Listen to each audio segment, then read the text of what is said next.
ಬರ್ತಾ ಇರುವಂಥದ್ದು ಕರ್ನಾಟಕ ಸರ್ಕಾರಿ ನೌಕರರ ನಿಯಮಾವಳಿಗಳಲ್ಲಿ ಒಂದು ಇಂಪಾರ್ಟೆಂಟ್ ಆಗಿರುವಂಥ ನಿಯಮಾವಳಿ ಸರ್ಕಾರಿ ನೌಕರರ ಶಿಸ್ತು ಮತ್ತು ನಡವಳಿಕೆಗಳ ನಿಯಮಕ್ಕೆ ಸಂಬಂಧಿಸಿದಂತೆ ಇವತ್ತಿನ ಒಂದು ವಿಡಿಯೋದಲ್ಲಿ ನಾವು ಡಿಸ್ಕಸ್ ಮಾಡೋಣ. ಸೊ ಏನಿದೆ ಈ ಒಂದು ನಿಯಮಾವಳಿ, ಯಾವ ರೀತಿಯಾದಂಥ ಒಂದು ಶಿಸ್ತು ಕ್ರಮಗಳು ಸರ್ಕಾರಿ ನೌಕರರ ಮೇಲೆ ಜರುಗಿಸಬಹುದಾಗಿದೆ, ಸೊ ಅದಕ್ಕೆ ತಕ್ಕಂತೆ ಸರ್ಕಾರಿ ನೌಕರರ ಹತ್ತಿರ ಇರುವಂಥ ಆಪ್ಷನ್ಸ್ಗಳು ಏನಿರುತ್ತೆ ಎಲ್ಲವುದರ ಬಗ್ಗೆ ಇವತ್ತಿನ ಒಂದು ವಿಡಿಯೋದಲ್ಲಿ ನಾವು ಡಿಸ್ಕಸ್ ಮಾಡೋಣ. ಸೊ ಹಾಗಾಗಿ ದಯವಿಟ್ಟು ಈ ಒಂದು ವಿಡಿಯೋನ ಕೊನೆವರೆಗೂ ನೋಡಿ ಮತ್ತು ಚಾನಲ್ನ ಇನ್ನೂ ಯಾರಾದರೂ ಸಬ್ಸ್ಕ್ರೈಬ್ ಆಗಿಲ್ಲ ಅಂದರೆ ದಯವಿಟ್ಟು ಸಬ್ಸ್ಕ್ರೈಬ್ ಮಾಡ್ಕೊಳ್ಳಿ. ಸರ್ಕಾರಿ ನೌಕರರು ಮತ್ತು ಪಿಂಚಣಿದಾರರಿಗೆ ಸೊ ಬೇಸಿಕಲಿ ಉಪಯುಕ್ತವಾಗಿರುವಂಥ ಮಾಹಿತಿಯನ್ನು ನಾವು ಡೇ ಟು ಡೇ ಕೊಡ್ತಾ ಇರ್ತೇವೆ. ಸೊ ಹಾಗಾಗಿ ಏನು ಬೇಸಿಕಲಿ ಲೈಕ್ ಇಂಪಾರ್ಟೆಂಟ್ ಅಪ್ಡೇಟ್ ಅಂತ ನಾವು ಹೇಳ್ತೀವಿ. ಸೊ ಆ ಒಂದು ಅಪ್ಡೇಟ್ ಇವತ್ತಿನ ಒಂದು ವಿಡಿಯೋದಲ್ಲಿ ನಾವು ನೀಡೋಕ್ಕೆ ಹೊರಟಿದ್ದೇವೆ. ಸೊ ಈ ಒಂದು ಮಾಹಿತಿ ಒಳ್ಳೆಯದನಿಸಿದರೆ ಖಂಡಿತವಾಗೂ ಚಾನಲ್ನ ಸಬ್ಸ್ಕ್ರೈಬ್ ಮಾಡೋದಕ್ಕೆ ಮರಿಬೇಡಿ ಆ್ಯಂಡ್ ವಿಡಿಯೋನ ಲೈಕ್ ಮಾಡೋದಕ್ಕೂ ಕೂಡ ಮರಿಬೇಡಿ. ಏನಕ್ಕಂದರೆ ತುಂಬ ಇಂಪಾರ್ಟೆಂಟ್ ಆಗಿರುವಂಥ ಮಾಹಿತಿಯನ್ನು ನಾವು ಡೇ ಟು ಡೇ ಕೊಡ್ತಾ ಇರ್ತೇವೆ.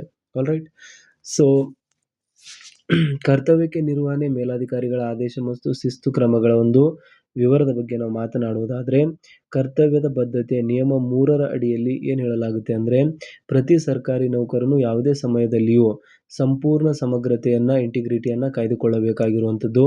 ತನ್ನ ಕರ್ತವ್ಯದಲ್ಲಿ ಸಂಪೂರ್ಣ ಭಕ್ತಿಯಿಂದ ಮತ್ತು ಬದ್ಧತೆಯಿಂದ ಇರಬೇಕು. ಸರ್ಕಾರಿ ನೌಕರನಿಗೆ ಅನುಚಿತವಾದ ಯಾವುದೇ ಕೆಲಸವನ್ನು ಸರ್ಕಾರಕ್ಕೆ ಮಾಡಬಾರದು ಅಂತ ಹೇಳಲಾಗುತ್ತೆ.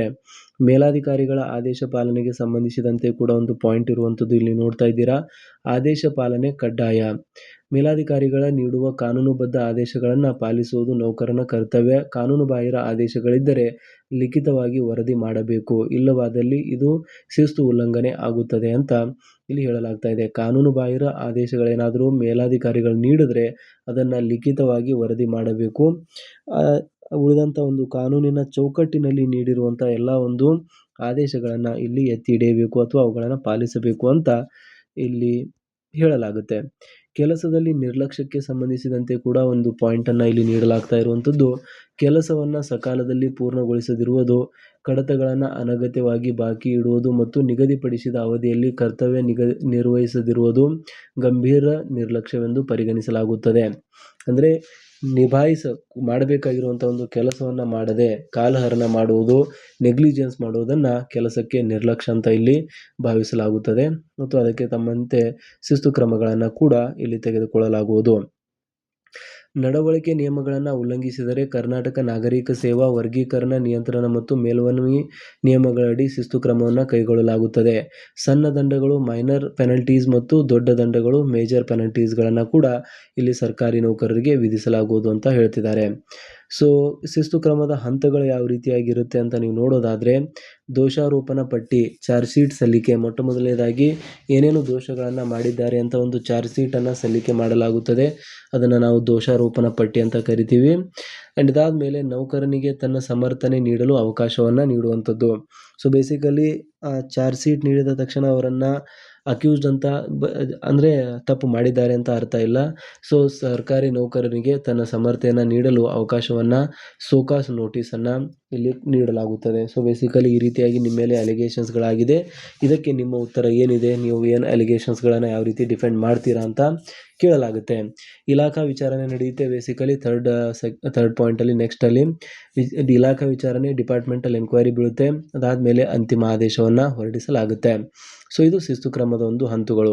ಕಾನೂನು ಬಾಹಿರ ಆದೇಶಗಳಿದ್ದಲ್ಲಿ ಯಾವ ರೀತಿಯಾಗಿ ಅದನ್ನು ರಿಪೋರ್ಟ್ ಮಾಡಬೇಕು ಅಂತ ಅದಕ್ಕೆ ಕೂಡ ಇಲ್ಲಿ ಮಾಹಿತಿಯನ್ನು ನೀಡಲಾಗಿದೆ. ಒಂದು ವೇಳೆ ಮೇಲಾಧಿಕಾರಿಯ ಆದೇಶ ಕಾನೂನಿಗೆ ವಿರುದ್ಧವಾಗಿದ್ದರೆ ಮೌಖಿಕವಾಗಿ ಆಕ್ಷೇಪಣೆಯನ್ನು ವ್ಯಕ್ತಪಡಿಸಬಹುದು, ಡೈರೆಕ್ಟಾಗಿ ಮಾತನಾಡಬಹುದು. ಅಗತ್ಯವಿದ್ದರೆ ಲಿಖಿತ ರೂಪದಲ್ಲಿಯೂ ತನ್ನ ಅಭಿಪ್ರಾಯವನ್ನು ಮೇಲಾಧಿಕಾರಿಗಳ ಗಮನಕ್ಕೆ ತರಬಹುದಾಗಿದೆ. ಆದೇಶವನ್ನು ಪಾಲಿಸದಿರಲು ಬಲವಾದ ಕಾನೂನಾತ್ಮಕ ಆಧಾರ ಇರಬೇಕಾಗಿರುವಂಥದ್ದು ಇಲ್ಲಿ ಇಂಪಾರ್ಟೆಂಟ್ ಆಗಿದೆ.